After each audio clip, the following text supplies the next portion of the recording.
Hello friends, welcome to Sitaram IAS YouTube channel. आज हम discuss करेंगे पॉलिटी का एक इंपॉर्टेंट टॉपिक जो है आपका यूनिफॉर्म सिविल कोड। आपको मालूम होगा आर्टिकल 44 में डीपीएसपी है यूनिफॉर्म सिविल कोड के नाम से, और उसमें आपका लिखा हुआ है कि स्टेट एंडेवर करेगा यूनिफॉर्म सिविल कोड मेंटेन करने में through out the territory of India. ठीक, इससे रिलेटेड दो क्वेश्चन पूछे गए हैं 2015 में। तो पर्टिकुलर पूछा गया था कि ऐसे कौन से फैक्टर हैं जो आपको यूसीसी लागू करने के लिए इनहिबिट करते हैं इंडिया में।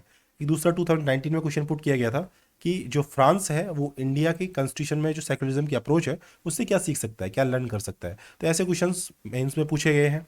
आपको मालूम होगा 2017 के आसपास आपका ट्रिपल तलाक जो बिल था, ट्रिपल तलाक जो कानून था पहले का, उसको नल एंड वॉइड डिक्लेयर किया। ठीक है, इससे ये भी आपका यूसीसी से रिलेटेड टॉपिक है। और यूसीसी की जब हम डिस्कशन करते हैं तो आपको तीन चीज़ें ध्यान में रखनी होगी कि क्या यूनिफॉर्म सिविल कोड जो है आपका नेशनलिज्म का जो सेगमेंट कह सकते हैं यूनिटी है, यूनिटी से इसका कोई लिंक है क्या जेंडर इक्वलिटी मेंटेन की जा सकती है, या जेंडर इक्वलिटी की टर्म का लिंक कैसे है यूनिफॉर्म सिविल कोड से, और थर्ड आपका सेक्युलरिज्म में और यूनिफॉर्म सिविल कोड में रिलेशन क्या है। तो इन चीज़ों को लिंक करके यदि आप देखें तो एक आपका अच्छा आंसर तैयार हो सकता है। सेक्युलरिज्म के बारे में आपको ये भी मालूम होगा कि 46 आपका 46 से पहले 42nd जो कॉन्स्टिट्यूशन अमेंडमेंट था, इसमें सेक्युलरिज्म को आपकी प्रेमबल में जोड़ा गया, जो कि आपके मूल कॉन्स्टिट्यूशन में पहले से शामिल ये वर्ड नहीं था। ठीक है, इसके अलावा आपको मालूम होगा कि एक बॉम्बे हाईकोर्ट की रूलिंग थी, उसमें डिक्लेयर किया गया था कि जो पर्सनल लॉज है, जब तक पार्लियामेंट उन पर कानून नहीं बनाती है पर्सनल लॉज वैलिड रहेंगे। ठीक है, तो बॉम्बे हाईकोर्ट की आपकी ये रूलिंग थी जिसने article 13 section 3 sub section B में ऐसा मेंशन है, और उसमें इसने कहा था पर्सनल लॉज के बारे में। बॉम्बे हाई कोर्ट ने यूनिफॉर्म सिविल कोड के बारे में भी कहा था, लेकिन वो चीज़ अब इतनी वैलिड नहीं है, तो उसको ध्यान नहीं रखना है। अभी आगे जो रूलिंग्स आई हैं आपकी, उन चीज़ों को हम देखेंगे यहाँ पे। प्री इंडिपेंडेंस में क्या हुआ, पोस्ट इंडिपेंडेंस में यूसीसी के बारे में कोई प्रोविजन थे क्या, तो देखिए 1840 में लैक्स लोके रिकॉर्ड आपकी रिपोर्ट जो थी ब्रिटिश गवर्नमेंट की, उसने यूनिफॉर्म लॉ आपकी क्राइम, आपकी एविडेंस और कॉन्ट्रैक्ट से रिलेटेड तो बनाए थे, लेकिन आपके जो पर्सनल लॉज है उनको छोड़ दिया था कम्युनिटीज़ के खुद की कंसेंसस पे, कि जो कम्युनिटीज़ खुद की लॉज जो चल रहे हैं उनके उसी बेस पे अपने काम करें। 1941 में आपका गवर्नमेंट ने BN राव कमेटी को भी एक फॉर्म किया था, जिसने हिंदू लॉज जो है उनको कोडिफाई किया, और वुमेन इक्वल राइट्स है वो ऐसे राइट्स बनाए गए। पोस्ट इंडिपेंडेंस में आपको मालूम है कंस्टिट्यूएंट असेंबली जो है उसमें इस चीज़ के ऊपर डिबेट थी कि यूसीसी को फंडामेंटल राइट बनाए या आपका डीपीएसपी में रहने दे। तो सरदार पटेल है और आपका डॉक्टर राजेंद्र प्रसाद है, इन लोगों ने सपोर्ट नहीं किया कि यूसीसी को फंडामेंटल राइट बनाया जाए कि नहीं। इन लोगों ने कहा कि डीपीएसपी है वो काफ़ी है, क्योंकि उस टाइम पे बहुत ज़्यादा प्रॉब्लम थी कंट्री में। पाकिस्तान डिवाइड हो ही गया था, उस डिवाइड की रिलीजन बेस्ड पे पाकिस्तान बनने की चर्चा चली रही थी। ठीक है, कॉन्स्टिट्यूशन उस टाइम पे बन ही रहा था, लेकिन हंसा मेहता, अमृता कौर, नेहरू जी, BR अम्बेडकर हैं, ये यूसीसी के फेवर में थे। ये चीज़ मालूम होना चाहिए। पर्सनल लॉज जो है वो काफ़ी लागू होते हैं बहुत सारी आपकी रिलीजियस जो सेक्ट हैं उनके ऊपर, लेकिन इन सबसे अलग एक स्पेशल मैरिज एक्ट है जो 1954 का है। ये आपका रेगुलेट करता है जब मैरिज होती है इंटर रिलीजियस। तो ये स्पेशल मैरिज एक्ट के उसमें प्रोविजन है। हिंदू कोड बिल है, इसने 4 कानून बना के 1955-56 में आपके हिंदू रिलीजन है उससे रिलेटेड आपकी मैरिज है, सक्सेशन है, ऐसी चीज़ों को कोडिफाई किया 4 कानूनों में। इसके अलावा सुप्रीम कोर्ट ने काफ़ी सारी रूलिंग्स दी हैं। तो आपकी जो पर्सनल मैटर्स हैं उसमें भी आपको मालूम होना चाहिए कि पर्सनल मैटर आपके सिविल मैटर के अंदर आते हैं। ठीक है, सिविल के लिए आपका CRPC है, क्रिमिनल के लिए, सिविल के लिए आपका CPC है, लेकिन आपके जो पर्सनल मैटर है उनके लिए आपकी कम्युनिटी की इंडिविजुअल एक्ट कह सकते हैं, आपके कानून कह सकते हैं, वो चलते हैं, लॉज चलते हैं उनके। अब पर्सनल मैटर की बात करें तो 5 उसमें ध्यान रखें, मैरिज है, डाइवोर्स है, कस्टडी है, अडोप्शन है और आपका इनहेरिटेंस है। तो ये चीज़ आपके पर्सनल मैटर में आती है। अब इसके बारे में बात करें कि कौन कौन से इसमें करंट स्टेटस क्या है पर्सनल लॉज का इंडिया में। तो देखिए जो अलग अलग कम्युनिटीज़ हैं रिलीजन बेस्ड, वो उनकी खुद की सिस्टम है पर्सनल लॉज के, और इनको काफ़ी बार कोडिफाई किया भी गया है। और आप देख सकते हैं कि हिंदू पर्सनल लॉ को किया है। और इसके अलावा हिंदू जो वर्ड है ना, आपके हिंदू जो पर्सनल लॉज है उसमें हिंदू के अंदर सिख कम्युनिटी, जैन है और बुद्धिस्ट है, ये तीनों उसके अंदर इंक्लूड है। इसके अलावा मुस्लिम पर्सनल लॉज को भी रिकॉग्नाइज किया गया है इंडिया में। शरीयत एप्लीकेशन एक्ट है, ये चलता है। Dissolution of Muslim marriage act है, ये भी चलता है। इसके अलावा क्रिश्चियन मैरिज और डाइवोर्स जो है उनके इंडियन क्रिश्चियन मैरिज एक्ट अलग से बना हुआ है, इंडियन डाइवोर्स एक्ट है, उसके थ्रू रेगुलेट होते हैं। जो रजिस्ट्रेशन होते हैं वो पारसी मैरिज और डाइवोर्स एक्ट है उसके थ्रू उनकी मैरिज जो है रजिस्टर होती है, और उनकी जो रिलीजियस मैटर्स हैं वो जो देखे जाते हैं। इसके अलावा यदि और बात करें तो स्पेशल मैरिज एक्ट की बात हमने पहले देख ली, और गोवा अकेला स्टेट है जिसमें यूसीसी लागू है, जो पोर्चुगीज सिविल कोड ऑफ 1867 से रेगुलेट है। इसके अलावा हम ये भी कह सकते हैं गोवा का जो कोड है यूसीसी वो कम्प्लीटली यूनिफॉर्म नहीं है, क्योंकि इसमें काफ़ी सारे प्रोविजंस रिलीजियस बेस्ड हैं, जैसे कि हिंदू मैन जो है वो बाईगेमी कर सकता है। काफ़ी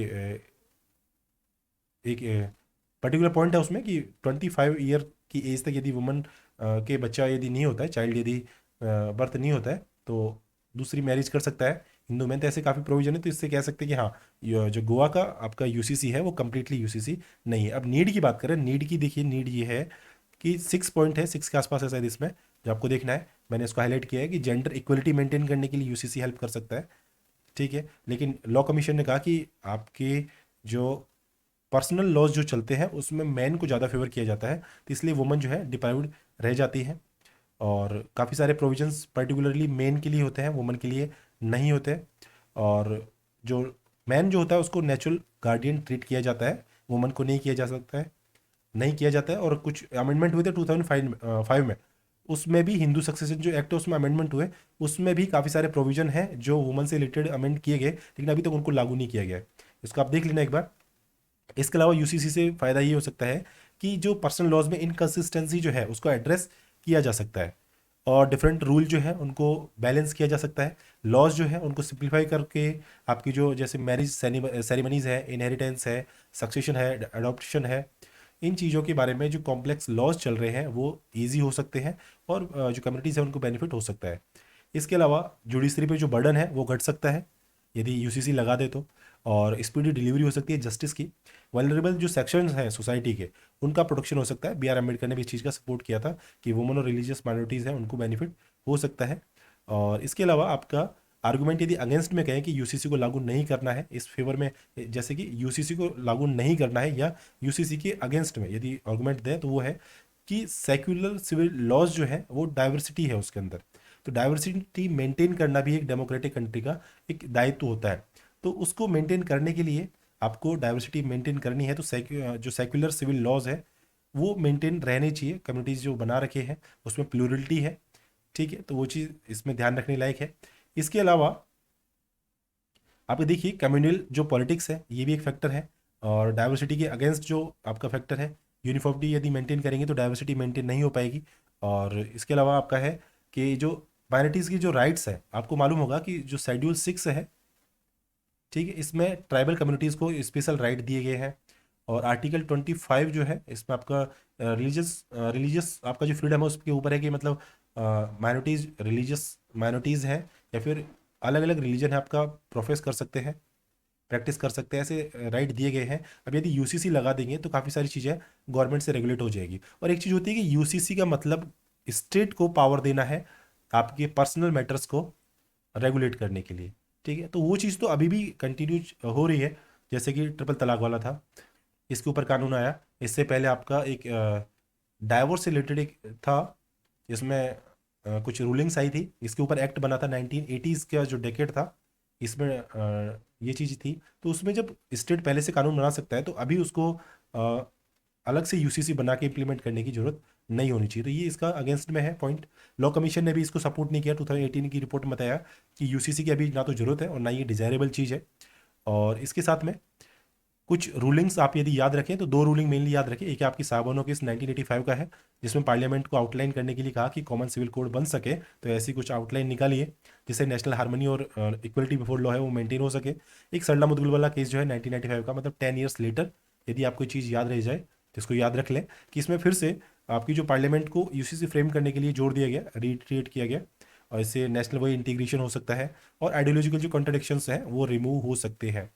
अब इसका वे फॉरवर्ड आपको लिखना है, तो वे फॉरवर्ड में आपका यही होगा कि जो चैलेंजेस हमने देखे कि नहीं उसके जैसे आपने देखा कि यूसीसी लागू नहीं करना है, यूसीसी लागू करना है, बेनिफिट क्या है, तो इनके बीच में यदि बैलेंस हो सके ना चीज़ों का अप्रोच का, यदि बैलेंस अप्रोच वहाँ पे लगा सके तो वो सबसे बेहतर एक रोड अहेड होगा, वे फॉरवर्ड होगा आंसर का।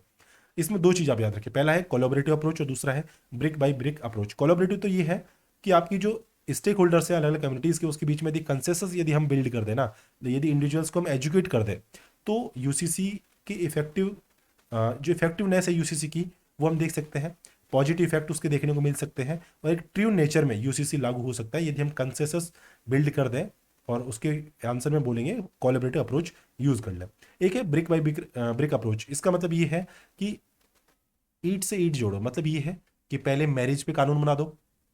जो कम्युनिटी है, जैसे ये मुस्लिम कम्युनिटी है, ये हिंदू कम्युनिटी है, और अलग अलग कम्युनिटी है, जैसे ये क्रिश्चियन कम्युनिटी है। अब इसमें मैन और वुमन है, मैन और वुमन है, दोनों में अलग अलग है। अब इसकी जो मैरिज है इन तीनों में होती है, उसके लिए एक अलग से मैरिज के लिए एक्ट बना दो। ये मैरिज से हो गया, ये डाइवोर्स हो गया सब कम्युनिटीज़ में। अब ये यदि आप अलग अलग करके चीज़ों को जोड़ दोगे तो फाइनली रिजल्ट भी तो उसका यूसीसी आना है, और ये आपका ब्रिक बाय ब्रिक अप्रोच है। अब यूसीसी जो है इसको आप ओमनिबस अप्रोच कह सकते हैं। यहाँ से आप वर्ड देखें, ओमनिबस मतलब एक साथ में सभी को तोलना, एक ही तराजू में सबको तोलना, वो हो गया आपको ओमनिबस अप्रोच। इसके बजाय यदि हम सेपरेट एस्पेक्ट्स के फील्ड सेपरेट एस्पेक्ट्स जो है आपके, जैसे मैरिज एडॉप्शन वगैरह, इनमें यदि अलग से कानून बनाए तो वो ब्रिक बाय ब्रिक अप्रोच कहलाएगी। इसके अलावा आप देखिए, एक पॉइंट ऑफ यहाँ पे लिख लें स्टार लगा के, कि यूनिफॉर्म कोड से ज़्यादा हमें ज़रूरत है कि जस्ट कोड की। जस्ट मतलब आपका जस्टिफिएबल, ठीक है, जिससे आपको ऐसा नहीं लगे कि हाँ किसी कम्युनिटी के साथ में इंडिविजुअली भेदभाव किया गया, तो वो चीज़ यहाँ पे नहीं हो। इसके अलावा और आप चीज़ें इसमें याद रखें, लॉ कमीशन की रिकमेंडेशन। लॉ कमीशन की रिकमेंडेशन सबसे पहली तो ये है कि ना तो अभी नेसेसरी है ये, और ना ही अभी इसकी कोई डिमांड है, कोई डिज़ायर है, ये है। इसके अलावा ये चीज़ है कि डाइवर्सिटी जो है पर्सनल लॉज की, उनको यदि प्रिजर्व करना है, ठीक है, तो इसके लिए आपको क्या क्या चीज़ करनी है। सबसे पहला तो ये देखिए कि फर्स्ट तो हमें कोडिफाई करना है ग्रेटेस्ट एक्सटेंट पॉसिबल। जो पर्सनल लॉज के बारे में जो हमें चीज़ें करनी है, वो वही ब्रिक बाय ब्रिक अप्रोच को आप याद रखें, तो वहाँ से चीज़ हो सकती है। इसके अलावा पर्सनल लॉ से रिलेटेड जो इंटरप्रिटेशन है, उसमें जो एम्बिग्विटी है उसको लिमिट करना है, मतलब उसके बारे में जो आपको भ्रांतियाँ हैं सोसाइटी में, उनको इंटरप्रिटेशन से रिलेटेड उनको दूर करना है, उनको कम करना है, उनका जो एप्लीकेशन है, ठीक है, उससे एम्बिग्विटी है उसके रिलेटेड उसको कम करना है। इसके अलावा कमीशन ने सजेस्ट किया है कि रेंज ऑफ अमेंडमेंट जो है एग्जिस्टिंग फैमिली लॉज है, उनमें एड्रेस किया जा सकता है वेरियस इनइक्वलिटीज़ को। मतलब वेरियस इनइक्वलिटीज़ आपकी अलग अलग फैमिली लॉज में है, तो उनको आप रिमूव कर दीजिए अमेंडमेंट के थ्रू, तो उससे भी काफ़ी सारी जो प्रॉब्लम्स है यूसीसी को इम्प्लीमेंट करने के लिए, वो चैलेंज आपके हट सकते हैं। इसके अलावा लेजिस्लेचर जो है उसको सबसे पहले कंसिडर करना चाहिए guaranteeing equality with in communities. मतलब कम्युनिटी के अंदर जो मैंने अभी बताया कि अलग अलग कम्युनिटीज़ हैं, इसके अंदर इक्वलिटी की गारंटी दी जाए। मतलब मैरिज है तो उसके रिलेटेड सबको अलग अलग कम्युनिटीज़ के अंदर प्रोविजन बनाए जाए, तो ऐसी गारंटी उनको प्रोवाइड की जा सकती है। इससे ये होगा कि जो मीनिंगफुल डिफरेंस है आपके पर्सनल लॉज में, वो प्रिजर्व रह जाएगा, और आपकी इनइक्वलिटी जो है वो खत्म हो जाएगी, वीड आउट हो जाएगी, और इससे आपका एब्सोल्यूट यूनिफॉर्मिटी जो है उसको मेंटेन, मतलब हटाए बिना, मतलब उसको मेंटेन किए बिना, आपकी जो प्लूरलिटी है उसको मेंटेन करते हुए आपकी जो इनइक्वलिटी है उसको हटा सकते हैं, और आपकी मीनिंगफुल डिफरेंसेस है उनको दूर कर सकते हैं। तो ये आपके बेसिक पॉइंट हुए कि क्या क्या इसका रोड एड हो सकता है, क्या क्या इसके अगेंस्ट में आर्गूमेंट है कि यूसीसी को लागू नहीं करना है, क्या क्या इसके फेवर में है कि हाँ यूसीसी की बहुत ज़्यादा नीड है। रिकमेंडेशन लॉ कमीशन की आप थोड़ी सी याद रखें इसमें, और कुछ प्रोविज़न है जैसे आपका रिलीजियस फ्रीडम का प्रोविज़न है, आर्टिकल 13 सेक्शन 3 सबसेक्शन सी है, कि जब तक पार्लियामेंट कानून नहीं बनाए आपकी जो पर्सनल लॉज जो है चले आ रहे हैं वो बने रहेंगे। 5 आपके पर्सनल मैटर हैं, उनको याद रखें, ऐसे इस टॉपिक को हम फिनिश कर सकते हैं। ठीक है, फ्रेंड्स के साथ में टॉपिक को डिस्कस कीजिए, वीडियो को शेयर कीजिए, और इसमें कोई डाउट रहता है तो आप कमेंट बॉक्स में लिखिए, ताकि उसको नेक्स्ट वीडियो में हम उसको आपके साथ में फिर से शेयर कर सकें। वीडियो शायद काफ़ी बड़ा हो गया है, तो मैं चाहता हूँ कि आप इसको नोट्स बना के एक बार तैयार कर लें इसको। एक्ट वगैरह है, कोई सुप्रीम कोर्ट की रूलिंग है, तो आपका टॉपिक फिनिश हो जाएगा। आगे भी एक नेक्स्ट वीडियो हम इस पॉलिटी के ऊपर ही बनाएंगे, और फिर हम कुछ प्रीलिम्स के लिए क्वेश्चन की टेस्ट सीरीज की फॉर्म में डेली के लगभग 15 से 20 क्वेश्चन मैं टेलीग्राम पे शेयर करूँगा, फिर उनके सॉल्यूशन भी हम इवनिंग के टाइम पे एक वीडियो बना के उधर जारी कर देंगे टेलीग्राम पे, और यूट्यूब पे भी आप उसको देख सकते हैं। चलो, सेशन देखने के लिए आपको धन्यवाद। वीडियो को शेयर करें, दोस्तों के साथ डिस्कस जरूर करें, क्योंकि बिकॉज प्रीलिम्स आने में अब ज़्यादा दिन नहीं रह गए। ठीक है, तो तैयारी अच्छी रखें, टाइट रखें। Thank you.